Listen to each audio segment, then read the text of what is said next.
the governor, who actually never met with Dalit people on this issue. Okay. So he certainly met with dominant caste people, right? Donors on that side. He met with them, but not... No, he never individually met with Dalit people on this issue. And that's because the only people he met with were donors.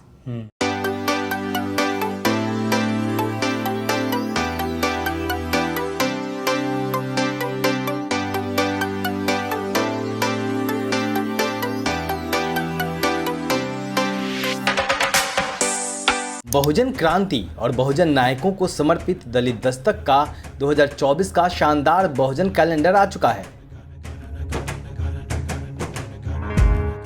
Calendar छोटे और बड़े दोनों साइजों में उपलब्ध है।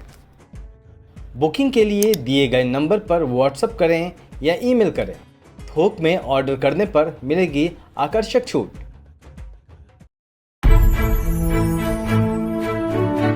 So we have Tanimoi Sundararajan and अभी कुछ दिनों पहले जो SP 403 की बात हो रही थी और जो पूरा एक मोमेंट बना था, तो उसके पीछे जो तमाम लोग थे, तनिमोई जी उनमें सबसे आगे थी और किस तरीके से एक झटका लगा, उसके ऊपर बात करेंगे। उसका फ्यूचर क्या होगा SP 403 का, उस पर बात करेंगे। तो इक्वलिटी लैब एक संस्था है जिसको तनिमोई रन करती हैं और equality lab is a South Asian Dalit civil rights organisation, okay, जो कास्ट पे, जेंडर पे, बायसनेस पे, वाइट सुपरमेसी पे काम करता है, यानी दुनिया भर में जितने भी इनजस्टिस है उसके अगेंस्ट में काम करता है।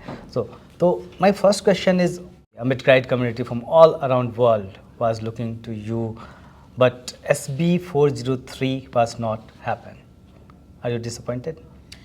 So I think what's very important is to know that, you know, this is a moment, I think, very similar to the Hindu Code Bill and what Dr. Ambedkar had to endure, right? At that time, if you remember, he had every legal argument. He mobilized everybody in order to try to get rights for women and for many marginalized communities. And that initial juncture failed. But every word of Ambedkar later became laws, right? All of the laws we have around gender justice are a result of those pioneering efforts by Dr. Ambedkar.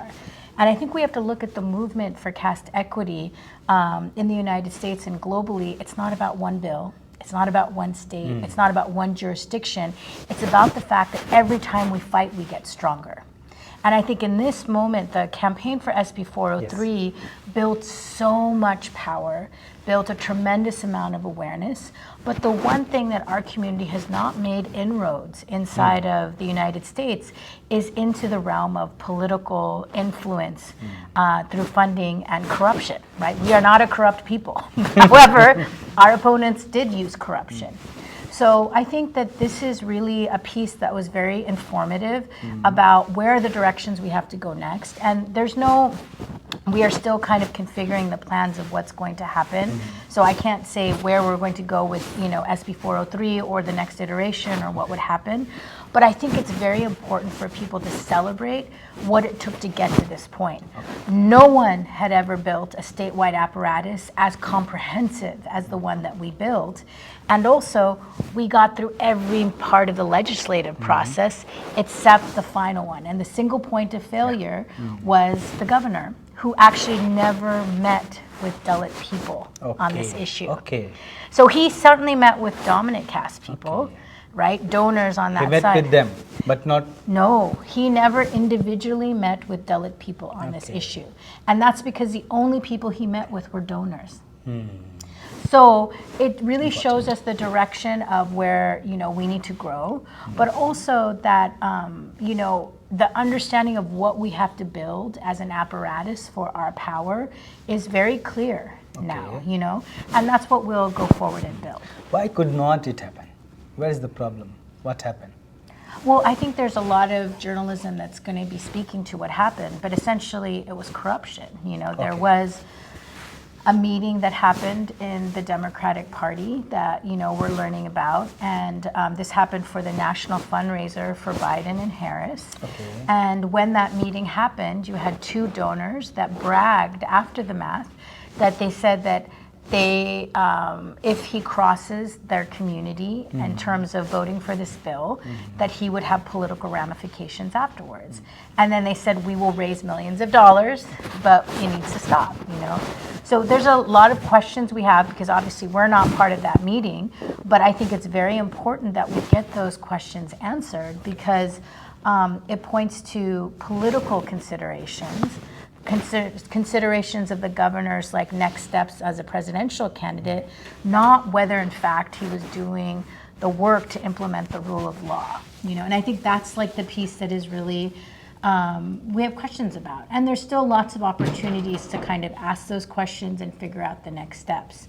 But you know, again, everything that we should have done, did do, we did then and then some, you know. So it's not a question of our community not organizing well, not being strategic. It turned out to be a question of money and corruption, and so now we need to have answers about that. Why you started Equality Lab and what you achieved? So I'm not the only founder of Equality Labs. It's actually many different Ambedkarite Dalit women that started Equality Labs, but we saw the gap in American participation we saw the gap about what's happening in terms of American participation on this issue. And in order to be able to get rights for our people, we have to speak in the language of American civic discourse. And that's usually data, organizing, solidarity building with other movements and institutions, and an ability for us to be present in American politics. And that's what Equality Labs has, you know, set out to do, and we've been doing that work for many years now with great success. I think that in many ways, whether it's the data that we've collected, whether it's the communities that we mobilize, whether it's the campaigns that we build, we are bringing the conversation of caste into the forefront of American discourse. And I think we're very, very proud of that as Ambedkarite women. What next? I think now we all become children of Ambedkar, and we take this battle to every frontier that we can. So many different institutions, other jurisdictions. Again, every time we fight, we get stronger. Okay. And so I think the lessons from California, the legal innovations that were there, the development of the Caste Equity Legal Task Force, and the tremendous solidarity we have across many movements, that will carry to many, many new campaigns. So we're just, you know, we're letting people kind of define their path forward, and but for the moment, we're going to rest, and then we come back even stronger. Okay, thank you. So you will come back even stronger. So Ashok Das from Dalit Dastak with Dalitiva.